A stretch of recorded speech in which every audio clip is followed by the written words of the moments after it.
Growing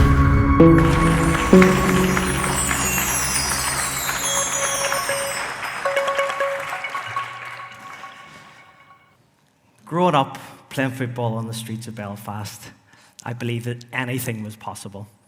I used to believe that I was George Best, Maradona, even Pele. But of course, this was set against the backdrop of the Troubles and a civil war going on during the 70s and 80s and 90s when I was a kid. Now, I can see the mathematicians here quickly working out, how could you be a kid in the 70s and 80s and 90s? Because that would make him nearly 50 when he looks like a 14-year-old child. Well, I am actually 47 and in the 31st year of my career. But I want to take you back to the very start of that career. It was the summer of 1994, and I was just about to embark on my dream of playing in the Premier League for Tottenham Hotspur.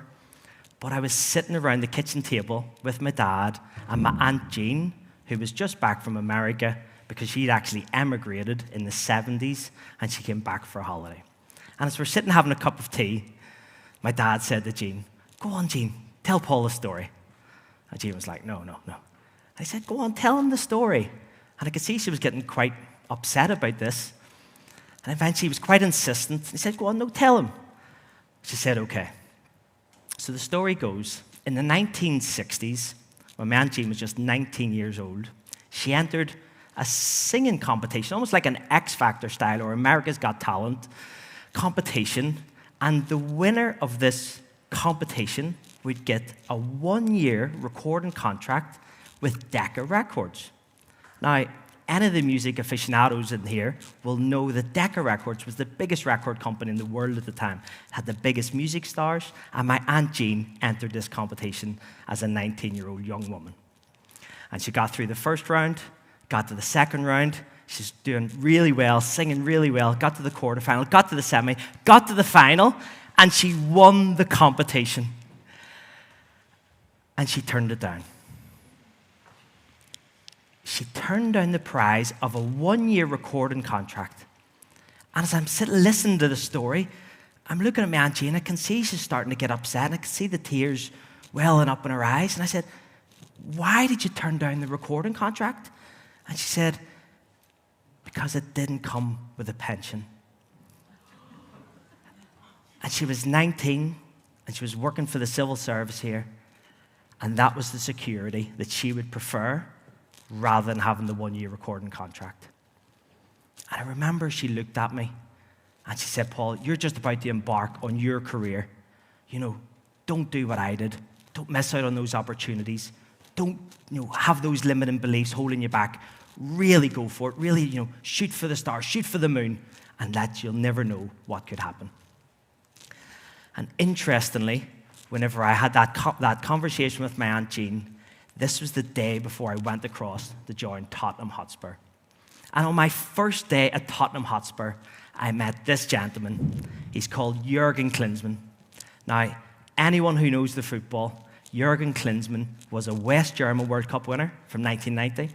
He was an absolute superstar. He just starred in the USA Men's World Cup in '94, and Tottenham Hotspur had signed him. And I got to train with Jurgen Klinsmann on my first day. You can imagine the excitement of all the rest of the youth team players delighted to train with a World Cup winner. Because this guy's like a movie star, one of the best players in the world. And of course, all the Londoners, all the real Cockney, confident guys were probably loving this. But not me. Because I remember looking across, and as you can see me there training with Jurgen, I remember just looking at this superstar and just thinking, if that's what it takes to be a professional footballer, a Premier League footballer, an international footballer, there is no way in the world that someone like me would ever be able to do that. And that limiting belief really held me back for a long time. And hopefully, if I have enough time through our conversation today, I'll come back to my Aunt Jean and Jurgen before we close. But it started my journey of this real discovery around performance psychology and everything mindset related. And I found that everything seems to come back to beliefs. And we all have completely different set of beliefs. And really, I wanted to drill down to what is the fundamental of what is a belief. And you don't have to play in the Premier League. You don't have to work in the corporate world like I've worked for the last 15 years, speaking for the biggest company in the world. I wanted to try and break down what I've learned so that I can share this with you today. And I understand of what a belief is simply your truth. It's whatever is your truth. And of course, that's a great starting point, because whenever you understand what your truth is, that defines your world. And as I said, I've been working for over 30 years, and without having you to go and do everything that I've done, and without having to play in the Premier League and the effort that it takes to do that, I wanted to break it down in a simple, palatable framework that you can take away and apply to your life today.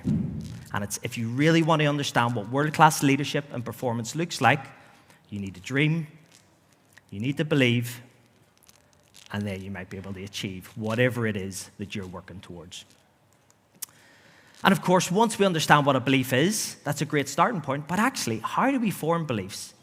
And I've experienced 3 ways to forming beliefs.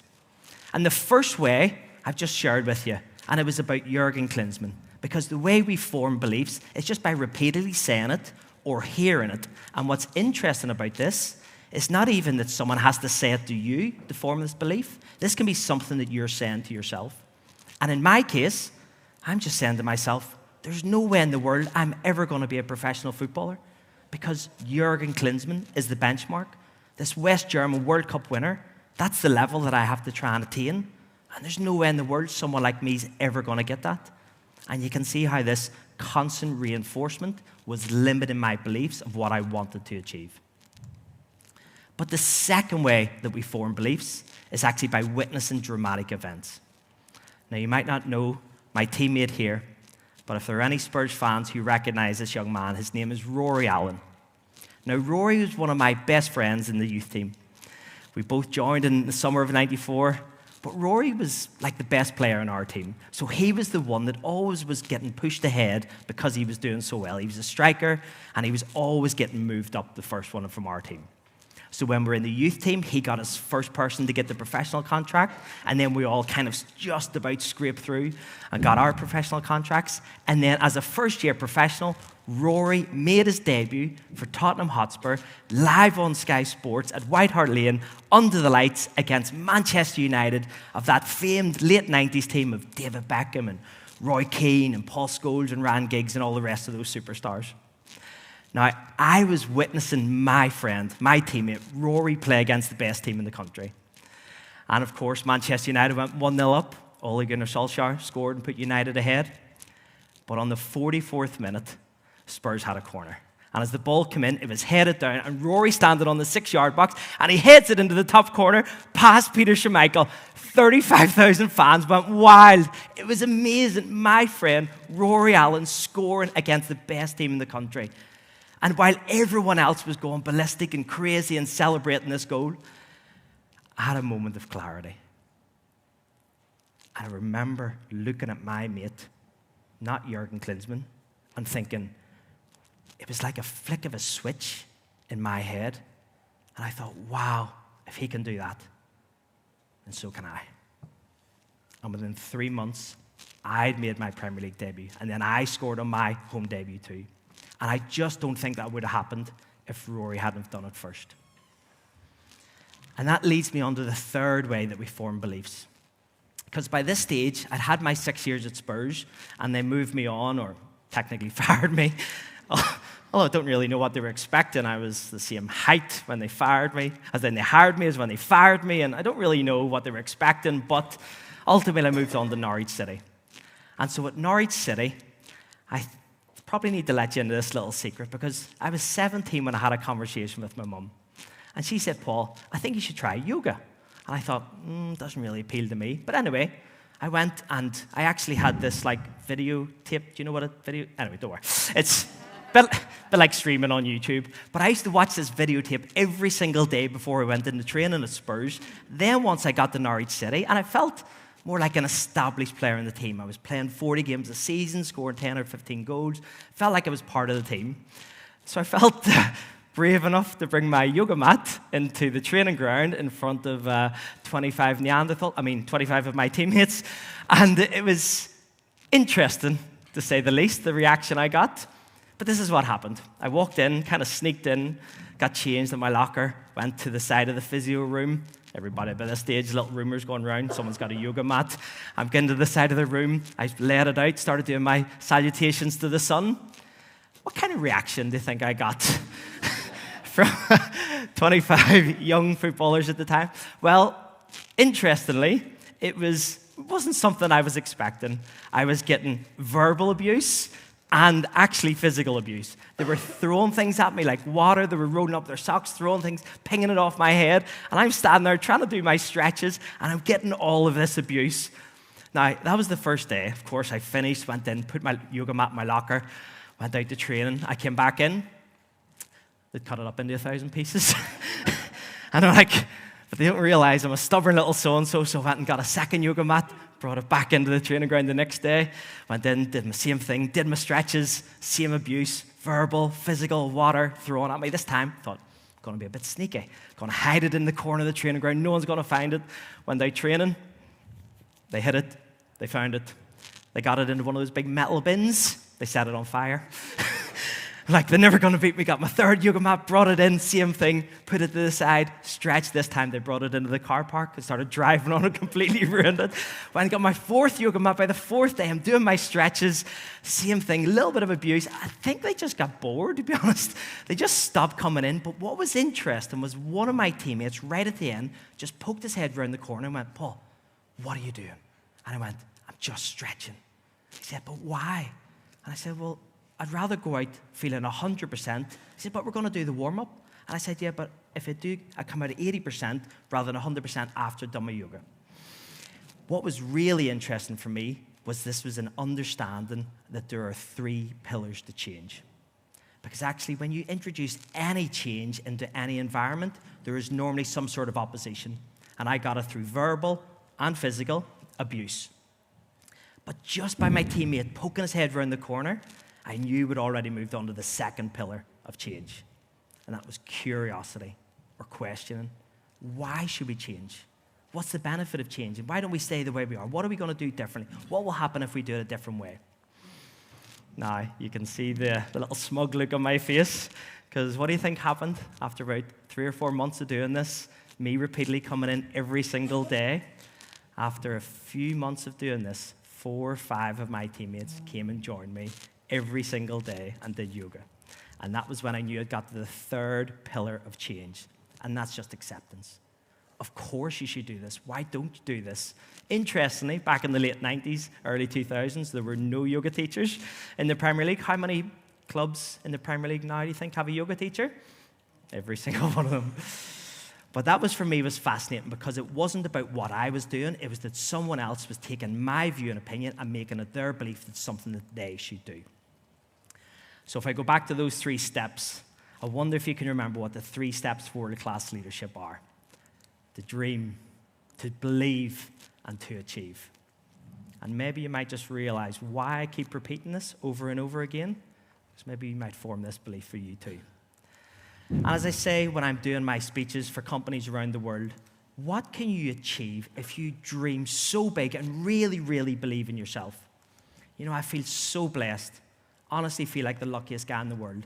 I literally got paid to kick a ball around a field, and now I get paid to talk about kicking a ball around a field.